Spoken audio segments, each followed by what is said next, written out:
In the pleasant times of speaking for the Lord, the pleasantness of wisdom, the whirlwinds that pass by and take the wicked or the vile exalts for the wicked on every side away.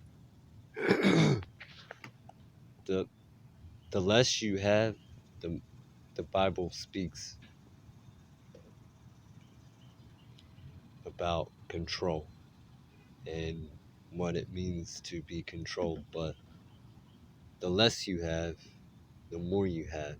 However, in an understanding of a poor man versus a rich man who is constantly at the poor man's table for theft of inventions or books of lives that uh, a man who is spiritual raises up children or sheep, like a shepherd of Jesus Christ who has many sheep with many names and many recorded censuses that um,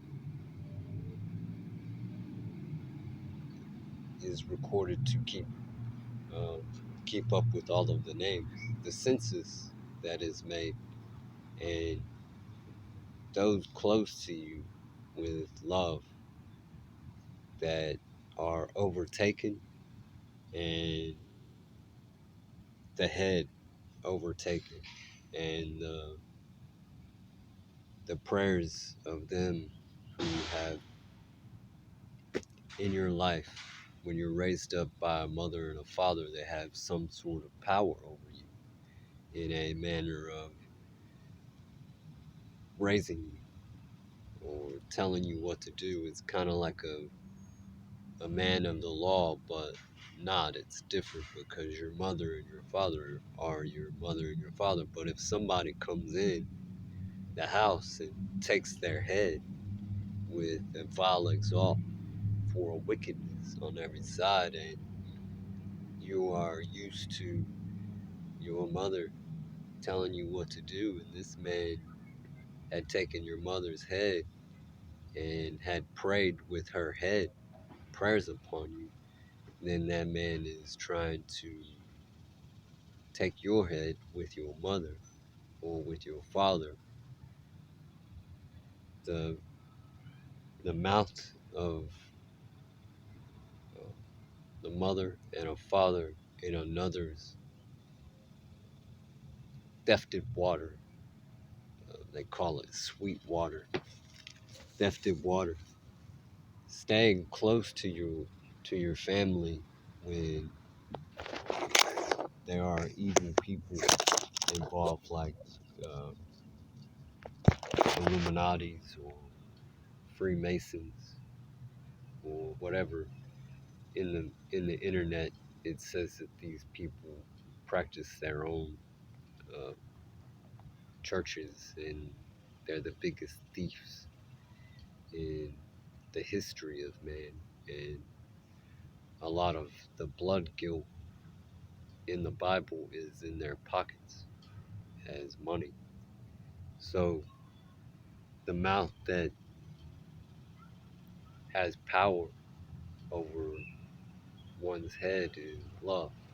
Anything that has an attachment to the heart, or in a divination, they seek out everything that got inside your brain, in your eyes, and in your mind.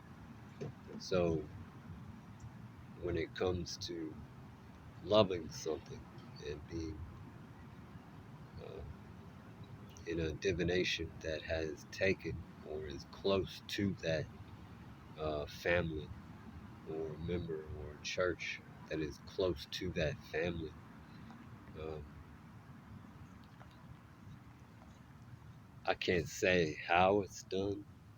I can only say that in a helmet of salvation, being that the crown of death is in the clouds, that is the helmet of salvation, the thorns that Jesus Christ wore to have the inheritance of the land and all of the covenants of the great kings and the lords that comes with it. The covenants of nature, every creepy crawly thing on its belly, including children at first birth that crawl on their belly, and then they grow out of it and become what it is that they become, however the world has shaped them or molded them. But if you don't if you don't take the time to understand, how is this man outside, or this woman outside of my family, getting to my helmet of salvation when I've I've already lived a good part of my life with this uh, trouble that makes one study over and over and over again, constantly trying to find out answers, and the rise and the wicked only in the vile exalts. These are the people of all sorts, people in everyday normal households that are different than you, whatever uh, great denomination and a divination had divided that house and taken its spiritual wellspring, which is the helmet of the salvation in the clouds. That's the crown of death up there, and our attachment to it is through the Father and the Son who gave his life to this world in the flesh, whether it be the pig cherubim or the said analogy of Matthew, who died on a cross with Jesus Christ, accepting Jesus Christ as his Savior, as the pig flesh did not accept Jesus Christ as his Savior. And the union was one, or the realm.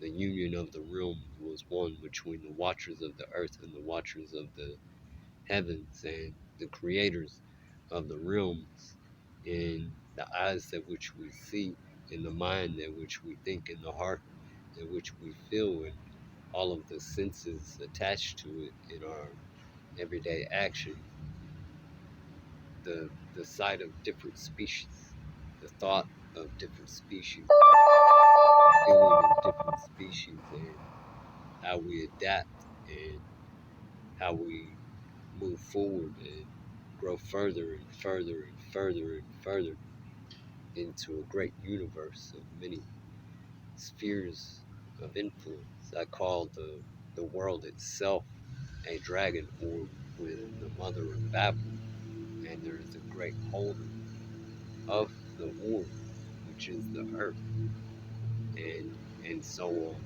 and so on and so on.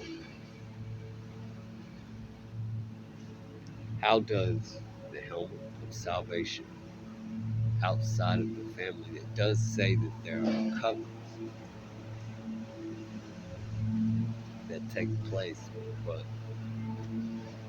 a covet to an elect of God is not that. A wise man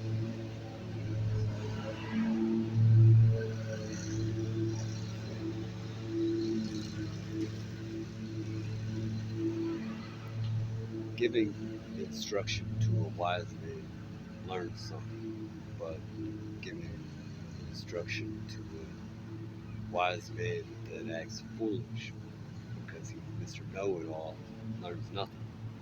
I can't. I'm trying to figure out how to explain it. I'm open to the YouTube has little pros and cons where you can type an answer to the question. How does, in the helmet of salvation, how does someone come against you if it isn't through the mother or the father that has any kind of power, and or a brother or a sister that would have any kind of power, something that can be felt or thought thought of, anything like that. A covet does take place outside of the family. I'm just trying to say the memoir of many thoughts and stuff as I constantly write my proverbial prodigal.